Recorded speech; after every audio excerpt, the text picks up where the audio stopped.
नमस्कार, मैं सुष्मिता मिश्रा। आप देख रहे हैं 4 पीएम यूपी। आज हम बात करेंगे बिहार की। आजादी के बाद पहली बार 24 सितंबर को पटना में कांग्रेस वर्किंग कमेटी सीडब्ल्यूसी की अहम बैठक हुई। इस बैठक में कांग्रेस अध्यक्ष मल्लिकार्जुन खड़गे, राहुल गांधी और पार्टी के वरिष्ठ नेता मौजूद रहे। बैठक शाम लगभग 4 बजे तक चली और इसमें देश और बिहार की राजनीति, बेरोजगारी, किसानों की समस्याएं, बाढ़ जैसी मौजूदा चुनौतियों पर विस्तार से चर्चा हुई। बैठक में खड़गे ने बीजेपी और एनडीए पर निशाना साधा और कहा कि बीजेपी नीतीश कुमार को मेंटली रिटायर्ड मान चुकी है और उन्हें बोझ समझती है। उन्होंने वोटर वेरिफिकेशन और चुनाव आयोग की निष्पक्षता पर भी सवाल उठाए। खड़गे ने चेतावनी दी कि बिहार की तर्ज पर पूरे देश में लाखों वोट काटे जा रहे हैं, जिससे गरीब, दलित, पिछड़ा और अल्पसंख्यक वर्गों के हक की चोरी होगी। साथ ही उन्होंने नोटबंदी, गलत जीएसटी और रोजगार के मामले में केंद्र सरकार की नाकामियों को उजागर किया। आज इसी पर हम चर्चा करेंगे। हमारे साथ जुड़ चुके हैं वरिष्ठ पत्रकार केपी मलिक सर। बहुत बहुत स्वागत है केपी सर आपका। जी धन्यवाद सुष्मिता जी। जिस तरह से कांग्रेस अब बिहार में वर्किंग कमेटी की बैठक कर रही है और बहुत सारी चीजें वो बिहार में आजमा भी रही है, क्या इस बार तेलंगाना की तरह बिहार में भी कांग्रेस को सीडब्ल्यूसी मीटिंग का चुनावी फायदा मिलेगा? देखिए सुष्मिता, आपको ये देखना होगा कि कांग्रेस जिस प्रकार से भारतीय जनता पार्टी के लिए बहुत बड़ी चुनौती पैदा कर रही है। राहुल गांधी ने अपना बिगुल वोट चोर का जो बजाया है वो बिहार से बजाया है और आज इसमें कोई दो राय नहीं है कि भारतीय जनता पार्टी बहुत खराब स्थिति में आज की डेट में बिहार में है।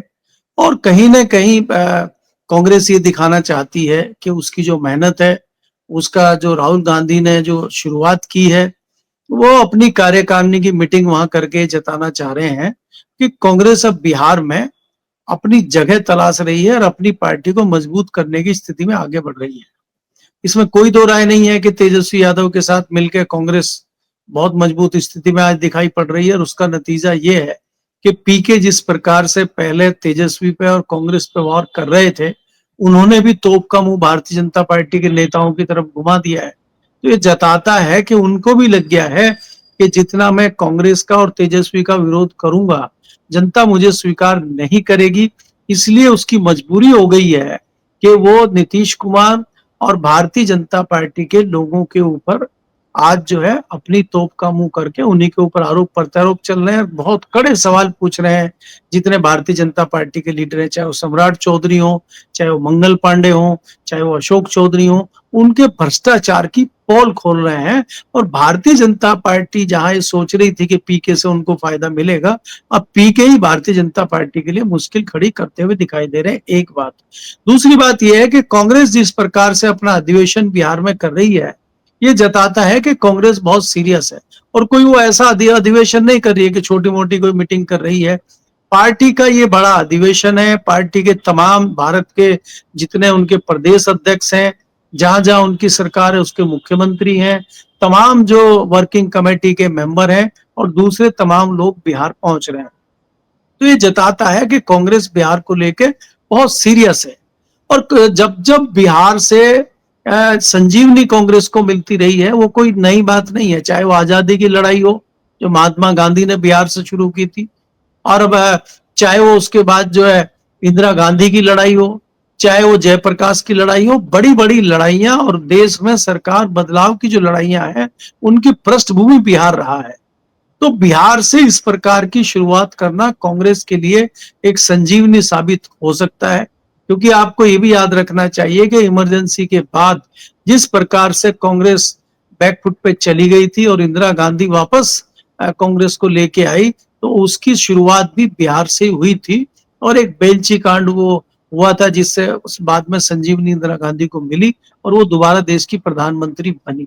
तो प्रियंका गांधी हो, राहुल गांधी हो, सोनिया गांधी हो, उनके दिमाग में कहीं ना कहीं बिहार की ऐसी छवि है कि कांग्रेस को संजीवनी देने का काम बिहार करता रहा है। इस अधिवेशन के पीछे इस प्रकार की भी सोच है कांग्रेस की। और दूसरी जो एक लड़ाई राहुल गांधी ने बिहार से शुरू की है, उसको हाथों हाथ लोग ले रहे हैं। राहुल गांधी की लोकप्रियता बिहार में बढ़ रही है, तो कांग्रेस पार्टी कहीं ना कहीं उसको भुनाना चाहती है। और यही मेरा मानना है कि यही कारण है कि कांग्रेस वहां से अपनी शुरुआत कर रही है। जी जी, बिल्कुल सही कह रहे हैं सर, लेकिन आजादी के बाद ये पहला मौका है जब कांग्रेस की केंद्रीय वर्किंग कमेटी की बैठक बिहार में हो रही है। बैठक की मेजबानी कर रहे सदाकत आश्रम का एक ऐतिहासिक जगह भी माना जाता है, या बिहार में आजादी की लड़ाई का केंद्र भी रहा है।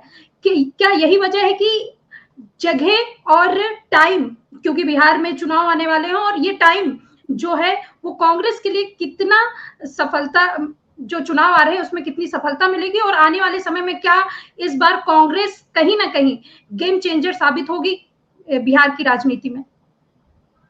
देखिए सुष्मिता, आपको ये समझना होगा कि कांग्रेस के लिए मैंने पहले ही कहा कि बिहार संजीवनी का काम करता है। आज जिस प्रकार से मोदी जी स्वदेशी स्वदेशी की बात कर रहे हैं, स्वदेशी कहीं उनके चाल चरित्र चेहरे पे तो स्वदेशी दिखाई दे नहीं रहा है। भाई आपको अगर स्वदेशी की बात करनी है, स्वदेशी की बात तो बिहार से ही शुरू की थी महात्मा गांधी ने, और उन्होंने जो है सारी चीजों की, विदेशी कपड़ों की होली जला दी थी और सारी चीजों का परित्याग किया था, विदेशी चीजों का। वो भी कोट टाई पहनते थे क्योंकि वो वकील थे। तो उन्होंने अगर कोट पैंट टाई त्याग के और भारतीय परिधान को स्वीकार किया और एक धोती में वो अपने शरीर को लपेट लिया। आज अगर आप मोदी जी का देखें, मोदी जी का तो चश्मा भी विदेशी है, उनके तो कपड़े भी विदेशी है, उनकी तो घड़ी भी विदेशी है। तो आपका पूरा लबादा ही विदेशी है और आप बात कर रहे हैं स्वदेशी की। तो ये एक अजीबो गरीब स्थिति बन गई है कि आप स्वदेशी की बात कर रहे हैं और खुद हर चीज आप विदेशी यूज कर रहे हैं, चाहे आपकी गाड़ी हो, चाहे जो भी चीजें हो। तो आपको पहले दिखाना पड़ेगा, आपको पहले करना पड़ेगा। अगर आप स्वदेशी की बात करते हैं तो मोदी जी को दिखाना पड़ेगा कि भैया देखिए मैं भी स्वदेशी अपना रहा हूं, आप भी स्वदेशी अपनाइए। मोदी जी हर चीज की पहल करते हैं ना। मोदी जी ने कोरोना में जो है इंजेक्शन लगवाने की शुरुआत की थी, फोटो खिंचवाया था अपना जाके all India science medical institute में दिल्ली में। तो वो फोटो, वो सुई लगी थी नहीं लगी थी वो तो हमें नहीं पता है, लेकिन आपने फोटो तो जारी किया था। आप तो हर चीज की शुरुआत करते हैं, तो यहाँ क्यों नहीं आप शुरुआत कर रहे हैं स्वदेशी की, ताकि लोगों में एक स्वदेशी की भावना जागे। खाली आप एक अपना एडवर्टाइजमेंट जारी कर दें, खाली टीवी पे बैठ के आप जो है स्वदेशी की बात करें, तो इससे क्या स्वदेशी शुरू होगा? तो इस चीज का कहीं ना कहीं सरकार की इस नीति रणनीति का फायदा कांग्रेस उठाना चाहती है। इसीलिए कांग्रेस, चाहे वो आश्रम की आप बात करें, चाहे उस धरती की बात करें, क्योंकि मैंने आपको कहा कि बिहार आंदोलन की धरती है और बिहार भारत में हमेशा राजनीतिक बदलाव की पृष्ठभूमि बना है, चाहे लंबा चौड़ा इतिहास बिहार का है। और इसीलिए कांग्रेस हो, भारतीय जनता पार्टी को वहां से बहुत नुकसान होता हुआ मुझे दिखाई दे रहा है। और ये लग रहा है खाली बिहार ही नहीं, देश की राजनीति पे फोकस कांग्रेस कर रही है बिहार में बैठ के। तो बिहार जाने से निश्चित तौर पे कांग्रेस को फायदा होगा और कहीं कहीं ना कहीं इसका फायदा तेजस्वी यादव और लालू यादव की पार्टी को भी होगा। क्योंकि आप देखिए कि जिस प्रकार से इनके अलाइज हैं, चाहे वो चिराग पासवान हो, चाहे वो दूसरे तमाम लोग हो, कहीं ना कहीं नाराजगी बनी हुई है। भारतीय जनता पार्टी को टिकट बांटने की मुश्किल हो रही है। भारतीय जनता पार्टी के जो लोग हैं वो आपस में ही झगड़ रहे हैं। भारतीय जनता पार्टी में ठाकुरवाद अलग हो गया। वहां पे जिस प्रकार से आपने देखा कि रूडी के बयान लगातार आ रहे हैं और उसी में आर.के. सिंह ने अपने बयान जोड़ दिया है। क्योंकि आप इस बात को नहीं भुला सकते कि भारतीय जनता पार्टी का बहुत बड़ा वोट बैंक ठाकुरों में है। वहां पे ठाकुर भले ही तादाद में कम हो, लेकिन परसेप्शन बनाने में वो सबसे ज्यादा महत्व रखते हैं बिहार में। आप ये देखिए कि तमाम दबंग स्थिति उनकी वहां पे रहती है और बनिए ब्राह्मण और ठाकुर मिलके ही भारतीय जनता पार्टी को मजबूती बिहार में देते हैं। और ऐसे में अगर ठाकुर लॉबी भारतीय जनता पार्टी से नाराज होगी तो ये जताता है कि इससे कहीं ना कहीं बड़ा नुकसान भारतीय जनता पार्टी को बिहार में होगा और उसका फायदा कांग्रेस को मिलेगा। तो इसी के तहत कांग्रेस इस तरह का निर्णय वहां ले रही है। और अभी तो इलेक्शन की घोषणा नहीं हुई। इलेक्शन की घोषणा होने के बाद देखिए कि वहां पे किस प्रकार से कांग्रेस राजनीति करती है। भारतीय जनता पार्टी अपने में ही उलझ के रह गई है। भारतीय जनता पार्टी इतनी बड़ी पार्टी अपनी बताती है, 18 करोड़ अपने सदस्य बताती है, लेकिन आज तक वो अपना एक अध्यक्ष नहीं चुन पा रही है। तो क्या ऐसी नीति है, क्या ऐसी मजबूरी है भारतीय जनता पार्टी की कि वो अपने ही बनाए चक्रव्यूह में फंस गई है? जी जी, जी बिल्कुल सही कह रहे हैं, लेकिन सर पूर्व केंद्रीय मंत्री आरके सिंह जो भाजपा को एक बार फिर मुश्किलों में डाल रहे हैं, उन्होंने प्रशांत किशोर के आरोपों पर पार्टी के नेताओं को स्पष्टीकरण देने के लिए कहा। उन्होंने कहा कि सम्राट चौधरी और दिलीप जायसवाल को जवाब देना चाहिए और अगर उनके पास जवाब नहीं है तो इस्तीफा देना चाहिए। इस पर क्या कहेंगे सर कि क्यों क्या उनको इस्तीफा देना चाहिए? अगर वो सरकार में है उनको स्पष्टीकरण तो देना ही चाहिए, क्योंकि वो जो आरोप लगे हैं वो बहुत ही बड़े आरोप हैं। देखिए, सबसे पहली बात तो यह है कि भारतीय जनता पार्टी बिहार में जिन नेताओं के कंधे पे जुआ रख के चुनाव लड़ना चाह रही है या सफलता हासिल करना चाह रही है, वो इस काबिल या इस रुतबे के नेता नहीं है कि उनके सहारे भारतीय जनता पार्टी बिहार में सरकार बना दे। वो दागी लोग हैं, वो बहुत छोटे लेवल के लोग हैं, उनके ऊपर 1000 आरोप हैं। जिस प्रकार से पीके ने सबकी पोल पट्टी खोली है, वो जताता है कि वो कितने हल्के नेता है। रही बात रूडी और आरके सिंह की, रूडी ने एक माहौल बनाया है। भारतीय जनता पार्टी के सांसद होते हुए, भारतीय जनता पार्टी के मंत्री रहते हुए, भारतीय जनता पार्टी के इतने लंबे समय से कद्दावर नेता रहते हुए जिस प्रकार से उनको किनारे लगाया गया, जिस प्रकार से भारतीय जनता पार्टी की लॉबी उनको छिन भिन करने में लगी हुई है, तो कहीं ना कहीं उनका बोलना वाजिब है। लेकिन आरके सिंह जिस प्रकार एकाएक बोल रहे हैं, ये वही आरके सिंह है जो 10 साल सत्ता की मलाई खा के दिल्ली से गए हैं। ये तो ब्यूरोक्रेट थे, इनका बिहार की राजनीति में क्या योगदान है। लेकिन आज इनको भी एक मौका मिल गया कहने के लिए, ये भी जातिवाद की राजनीति में आ गए, ये भी अब ठाकुरवाद अपने आप में चला रहे हैं। इनको भी लगता है कि बहती गंगा में ये भी हाथ धो लें। लेकिन सवाल इनके वाजिब है। सवाल इसलिए वाजिब है कि जिस प्रकार से भारतीय जनता पार्टी चुनिंदा 4-5 नेताओं के कंधे पे बंदूक रख के या उनके कंधे पे चढ़ के सरकार बनाना चाहती है, वो बहुत कमजोर नेता है। रूडी जैसे हो या ठाकुर के कुछ इस तरह से, अगर आप देखें आज भारतीय जनता पार्टी के सर्वाधिक सांसद विधायक 17 विधायक लगभग ठाकुर हैं।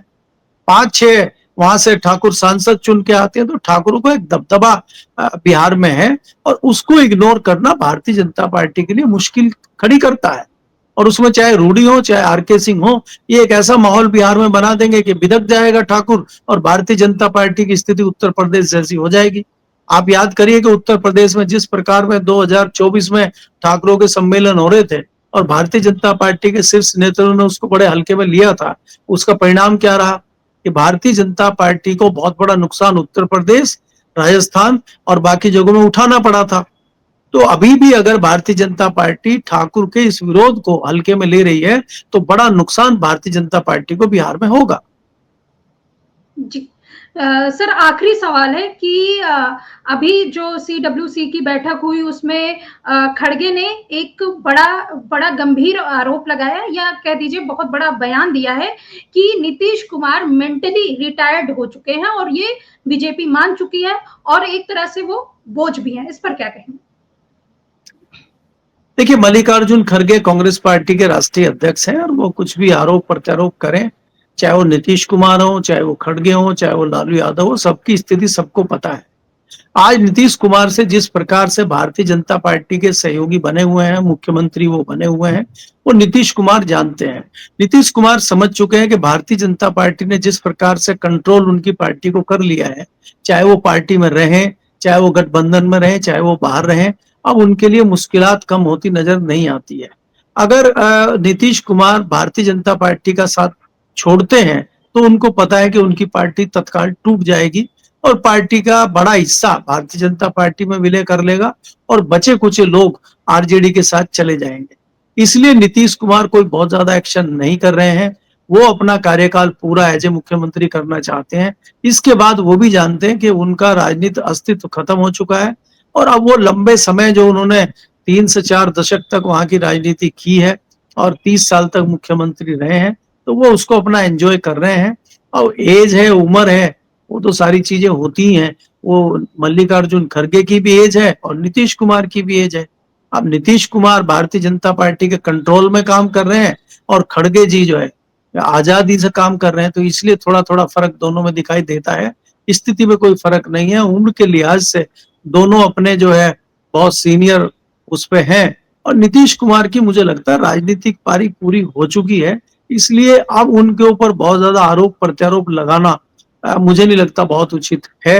अब भारतीय जनता पार्टी की, आरजेडी की और कांग्रेस की लड़ाई बिहार में है, जो बिहार होते हुए दिल्ली पहुंचेगी। उस पर विचार दोनों पक्षों को करना चाहिए। नीतीश कुमार को फिलहाल बकस देना चाहिए, मुझे ऐसा लगता है। जी, बहुत बहुत धन्यवाद सर, बहुत अच्छी जानकारी दी आपने।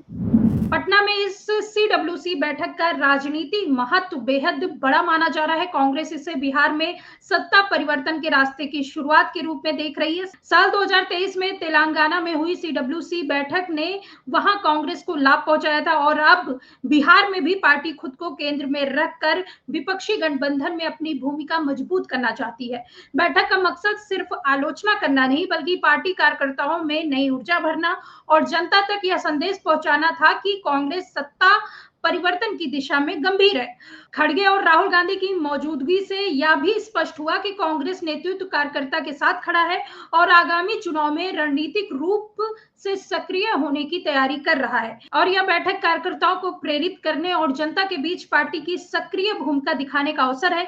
आने वाले महीने में यह तय होगा कि पटना की इस बैठक का बिहार की राजनीति समीकरणों पर कितना असर पड़ता है और क्या कांग्रेस सत्ता परिवर्तन की दिशा में निर्णायक भूमिका निभा पाएगी। फिलहाल आपको ये चर्चा कैसी लगी, कमेंट बॉक्स में अपनी राय जरूर बताइए। देखते रहिए 4 PM यूपी। कल फिर मिलते हैं किसी नए मुद्दे पर।